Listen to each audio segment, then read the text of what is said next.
trusted news source, ABC6 News at noon. Good afternoon, everyone. Thank you so much for joining us. I'm Doreen Scanlon. We start today with the weather as we take a live look outside with our sky cam right now, and raindrops still covering the lens of our camera here as it has since overnight. Nick Morganelli is live in the Weather Center with your first forecast. Hi, Nick. Hey, Doreen. Good afternoon to you. And we've got a lot of wind to talk about right now. Temperatures are in the 40s, and it is raining. But look at the wind gusts right now. Newport at 28, Block Island 30, Wakefield 32 right now. And that's how it's going to look. We've got a wind advisory in effect until 7 o'clock. The peak of the wind, I think, is from now till about 3 or 4 o'clock, and then we should start to see that wane a little bit. Storm tracker radar showing moderate showers from Scituate down to West Warwick, and on the I-95 corridor heading down towards Hopkinton and South Kingstown. There's a heavy shower there right now heading towards Newport. And as we widen it out here, there's a rain-snow line slicing through central Massachusetts. North and west of that, it is snowing, causing some issues there. Here's 4 o'clock. Notice the wind speeds, the gusts are still 30 to 35, but in the evening, 6 o'clock, they start to wane a little bit, and they'll continue to do that by 9 o'clock. Less gusty wind as we go through tonight, and the rain will be just about done too. Here's how that looks as we go through 3 o'clock. Still a lot of rain here, and that rain-snow line sliding eastward, but the rain is also pushing off to the north, so that by midnight tonight it starts to wind down. Saturday morning at 8 o'clock, we're cloudy, and we've got temperatures generally in the 40s. Your complete weekend forecast and beyond as they eye the next storm coming up in just a little bit. All right, Nick, thank you. And a deadly accident on 95 North this morning. A tractor trailer rolled over, blocking the highway, shutting it down for most of the morning commute. ABC6 News reporter Natalie Norrie has more from the scene. Just before 1 a.m. this morning, Rhode Island State Police say this tractor trailer driving north on 95 towards Providence hit a car that was broken down in the left lane. The truck tipped onto its side across the highway. It hit the abutment of the Amtrak bridge and went, the cab of the truck actually went through the parapet of the bridge. So it was over the Amtrak railway. The driver was thrown from the cab and died from his injuries. The driver of the car was transported to the hospital with non-life-threatening injuries. State police had to call in tow trucks and cranes to help with the scene. To extract the cab of the truck from over the tracks, and also to flip the truck back upright.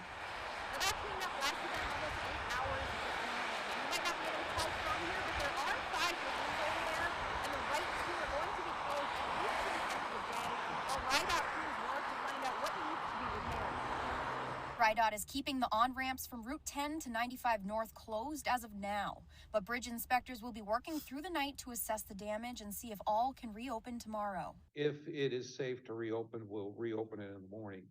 If it is not, then it will be closed for some extended period of time. LVD added that the bridge could take weeks to repair if needed, and it might cause interruptions to the Amtrak service, but they won't know the status until tomorrow. Reporting in Cranston, Natalie Norrie, ABC6 News. All right, and happening right now, a Superior Court judge set to make a decision on the homeless encampment at the State House. A new complaint filed Tuesday night by the ACLU argues that the people camping on the plaza are exercising their First Amendment right to protest. The first injunction filed last week led to a temporary restraining order. And the Cranston Street Armory is scheduled to open as a shelter today. Governor McKee called in the National Guard to set up and run the site, while the state continues to search for a permanent vendor to operate it. The massive property will only hold 50 beds at first, with a wing of the armory to be used for major medical emergencies. It'll operate 24/7 through the winter. The shelter is expected to open at 5 tonight.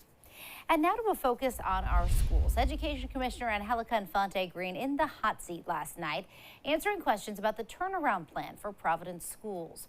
Reporting to the House Oversight Committee and defending the plan to close 3 city schools, Infante-Green outlined shortcomings in math and English scores across the state and said they have to improve school facilities to ensure better opportunities for students and their parents. But Rep. Patricia Serpa, the committee chair, says they really missed an opportunity here. Instead of giving them something to look forward to, you created something for them to angst about. According to Infante Green, parents will have the ability to choose where their child will attend, taking transportation, walkability, and proximity into consideration. Brown University is responding to recent criminal activity on campus, including a stranger living in a dorm. According to a spokesperson, the university has taken steps to heighten security on campus. Starting this week, security staff and exterior campus locations will have lighted vests to give officers more visibility. They'll also do more building checks. And new at noon today, a former New Bedford man convicted in a 2018 murder in Dartmouth. The jury finding 52-year-old Robert Rose guilty for the 2018 killing of Joseph Tavares. It happened outside the Regency Hotel on Fonts Corner Road in Dartmouth. Prosecutors argued that it was drug-related. They say the men knew each other, texting about meeting in the parking lot of the hotel. That's where Tavares was found shot to death in his car. As part of their evidence against Rose, prosecutors say a gun matching the murder weapon was found inside his jacket. And a traffic note, drivers can expect some lane closures in both directions on Route 6 Saturday. The Rhode Island Department of Transportation will start paving the highway. Crews are scheduled to begin working on the eastbound side at 7 a.m. in the area of the Glenbridge Avenue Bridge. Those traveling through the area should use caution and expect lane shifts.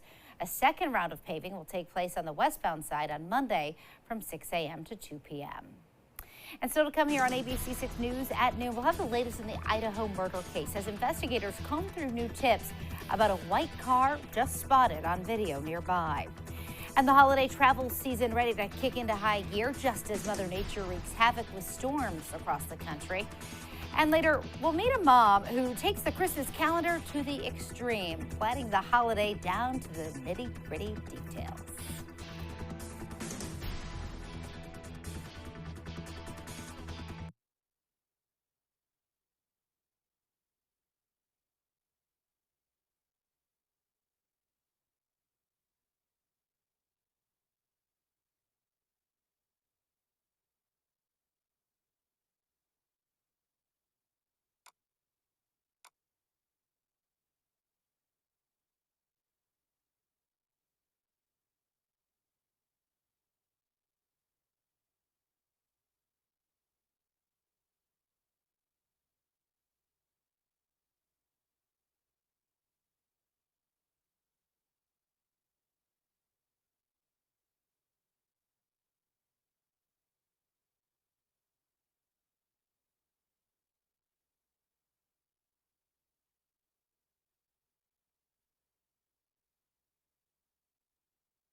Now to the latest on the unsolved murders of those 4 college students in Idaho.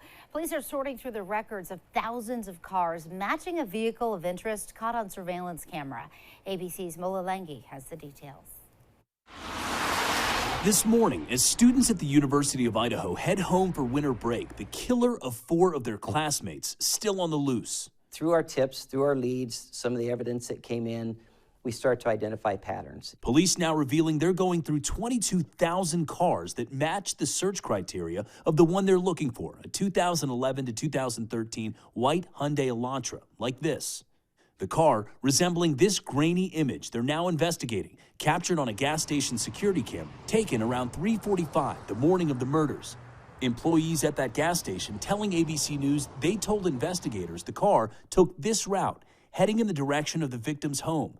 but they don't know where it went once it left the camera's view. Officers believe the occupants of the Elantra they're searching for have information critical to the investigation and are pleading to the public for help. If we get the word out there, hey, maybe your neighbor has one in the garage that they don't drive very often. Maybe there's one that's just not on the registration database. Let us know. The parents of Kaylee Gonsalves telling Arcana Whitworth they also worry critical video could be overlooked and disappear. I ask the community, if you know you have a tape, if you know that there's a recycle time and it's getting close to that, take the extra step. Go in there, look for it, pull it off. I mean, we would appreciate it. The family's searching for clues. They have questions about the behavior of Kaylee's dog that was found in the home, but police say there was no indication the animal had entered the crime scene. If he was locked in a room, I would guess that he would bark and claw and whine. Two of the roommates surviving unscathed. Christy Gonsalves empathizing with them. They're victims as well, and I'm sure they're terrified. Now, as campus quiets for the holidays, Kaylee's parents demanding answers. I mean, who can do something like this? Where are you? Who are you? More than a month into this investigation, and police have yet to identify a suspect. The Moscow police chief insisting that they do have a lot more information that they have not made public, concerned it could compromise their investigation. Mola Lengi, ABC News, Denver. And still to come on ABC6 News at noon, crazy weather across the country as we get rain, others getting hit with blizzards and tornadoes. And we're going to get the latest on our forecast too, checking in with Nick for more on when all this rain will come to an end.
And we turn now to the latest in the massive winter storm pummeling the Northeast. We're getting rain, but farther north it's snow and ice. And in the Midwest and South, they're cleaning up from what was left behind from the storm. ABC's Rena Roy reports. Millions in the Northeast facing a brutal wintry mix. Snow, ice, and rain pummeling the region. Parts of New England and New York expecting up to 2 feet of snow. We'll be ready for this. New York is ready, as we always are, but we're ready. Bring it on. That precipitation coating highways across dozens of states. Tens of thousands of customers without power overnight in Pennsylvania, West Virginia, Maryland, and Virginia. This comes as Americans get ready to hit the roads and skies for the holidays. The same storm system bringing a days-long tornado outbreak to the south. 58 twisters since Tuesday. At least 3 people killed in Louisiana. Homes damaged for miles. Everything's gone. This house lifted off its foundation. 50 years. I raised my children here. But this here is terrible. I mean, nothing. I have nothing. The strongest reported tornado hitting Union Parish, Louisiana. Officials saying it was an EF3 with 140-mile-per-hour winds. Multiple homes also damaged in Clark County, Mississippi. And in St. Petersburg, Florida, a tornado tearing through this daycare. Winds up to 100 miles per hour, tree branches going through the roof. Children had left the room just seconds before. Thankfully, no one was hurt. There are winter storm warnings from Pennsylvania to Maine. Up to 28 inches of snow could fall in the Adirondack Mountains. But some good news here. The storm will move out tonight from New England with a drier weekend expected ahead. Rena Roy, ABC News, New York. And now, your ABC6 Storm Tracker weather with meteorologist Nick Morganelli. I think she gave it all away. No, actually, we have a lot of weather to talk about. So certainly there is the upper level storm spinning around over the Midwest now with some snow showers. We've got the influx of rain here and snow for interior New England.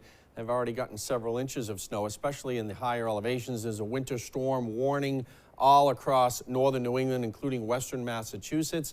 We've got our gale warning along the offshore waters, wind advisory for Bristol County, Newport County as well, and into Cape Cod.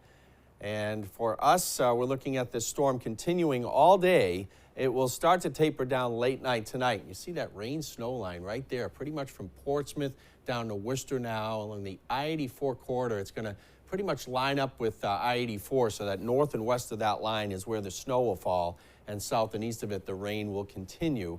And by the time we get cold enough for snow, the precipitation is gone, and it's moved off to the north. So this low pressure system starting to wind up right in there. Can you see a little spin right there? So as it moves north of us, and the wind starts to shift around from the northeast to the north, and eventually the northwest. Once it does that, we begin to dry out. So let's see what's happening here. There's the low spinning up south of Cape Cod this afternoon and evening, and it will push off to the north. This is the zone right in here where they get lots of snow between the two frontal zones. And we are staying mild enough for rain here. 8 o'clock tomorrow morning, that wind is out of the northwest. We dry it out. We start to see some partial clearing as early as 8 o'clock in the morning. And we develop the sunshine in the afternoon, that low continuing to spin off to the north. And then a secondary cold front comes in, gives us still a nice day for Sunday, but we do get that northwesterly wind kicking in for the beginning of the work week. So tonight, 38, rain ending late night. We got a northeast wind 15 to 25 miles per hour. So the wind gusts diminished a little bit tonight. So that's good news. And the low temperature, 38, is tomorrow morning early. Tomorrow's high temperatures, they don't really go all that far. We've got the breeze tomorrow continuing. It'll be a little bit gusty at times midday. And we've got the sunshine, clouds in the morning with the sun, and then sun in the afternoon. So we do bring in cooler air, but we get the sun, and temperatures top off in the lower 40s. Then tomorrow night, it's cold. We get down into the upper 20s. Things freeze up a little bit out there. So keep that in mind. Clear sky for Saturday night. Now, Sunday night as well, it's a clear sky, the beginning of Hanukkah. And look at this, upper 30s to start the work week with sunshine. We've got 3 sunny days here, but then there's Thursday. What happens on Thursday? Thursday into Friday, we've got another storm that we're eyeing, and that storm may be a coastal storm like the one we had. It also could be a snowstorm for parts of southern New England. We'll be watching that one very carefully. Have a great weekend. Nick, thank you so much. And how's this for a sign of the times? A Nutcracker back in Providence for another year. Festival Ballet Providence bringing magic to the city. You can follow Clara on her mystical journey through the land of sweets with her beloved Nutcracker. Colorful scenes, gorgeous costumes. It's on stage at the Vets. And besides the professional dancers, more than 100 children from Rhode Island, Connecticut, and Massachusetts are featured in this timeless classic. The show opens tonight. It runs until Christmas Eve. So to come here on the news at noon, meet the Iowa mom who's trying to cram as much into Christmas as possible. Her holiday agenda coming up next.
Well, no one makes it feel like Christmas more than mom, but is it possible for mom to overdo it?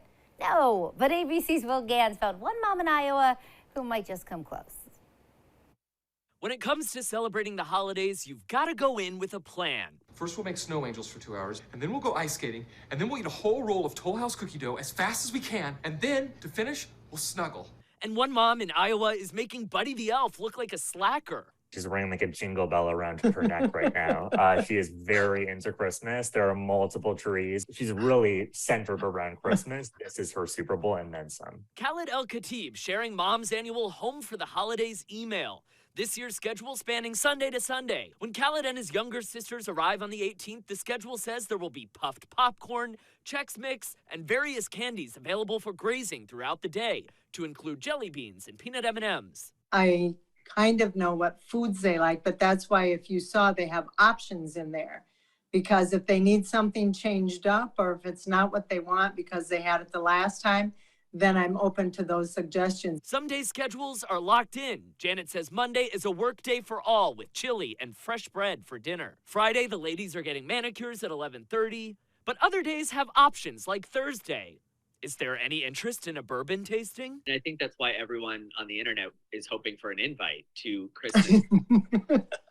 I know there's a lot of people that want to be adopted. There's a lot of people that want to stop by. They've offered to bring food and do the dishes. In fact, more than 140,000 people have liked Khaled's tweet. I was flying from New York to California for work, and when I landed, I had something like 30,000 notifications. You're a star. You're an internet And the Christmas Day snack game is strong. Janet's got assorted cheeses, taco dips, smokies wrapped in bacon, and a butterboard with fresh bread on deck. And while the schedule is so fun, Janet says it's really all about creating traditions and spending quality time with her kids, which is why she puts so much effort into it. Will Gans, ABC News, New York. And still to come on the news at noon, give us your ugliest tips to make your Christmas sweater as postable as possible on National Ugly Christmas Sweater Day. Plus, Nick has another look at your afternoon forecast right after this.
Well, finally today, it is National Ugly Christmas Sweater Day, giving holiday lovers a chance to show their creativity. If you're making yours, the key is to over-embellish. Think flashing lights, bells, ribbon, tinsel in ridiculous colors. The more they clash, the better.